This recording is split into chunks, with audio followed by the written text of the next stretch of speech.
তাকে দেখছি এন্ড আমাদের অনেক ভালো লাগছে। পুরো সামনাসামনি আমরা ফার্স্ট টাইম দেখছি। আমাদের দিকে তাকিয়েছেন, আমাদেরকে হ্যালো বলেছেন, তো আমাদের খুব ভালো লাগছে। প্রধানমন্ত্রী আসছে, আমরা হাত মিলাবো, বাট এত কাছ থেকে যে মিলাবো সেটা আমরা ভাবতে পারিনি। হয়তো আপনি আমাকে দেখে হাত তালিয়েছে, যাই আমরা হাতটা একদম এই শক্তভাবে ধরছি।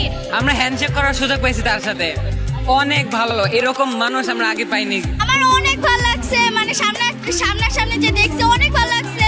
উনি যখন আসছে এখানে আসার পরে আমাদের এখানে আসা দাঁড়াইছিল, বলার মতো কোনো ভাষা নেই। আমাদের কাছে খুব ভালো লেগেছে এরকম একটা পরিবেশে এসে তাকে এত কাছাকাছি দেখে আমরা অনেক এনজয় করতেছি এই জিনিসটা, এবং আমাদের কাছে ভীষণ ভালো লেগেছে। আমরা ফার্স্ট টাইম তাকে দেখছি, এন্ড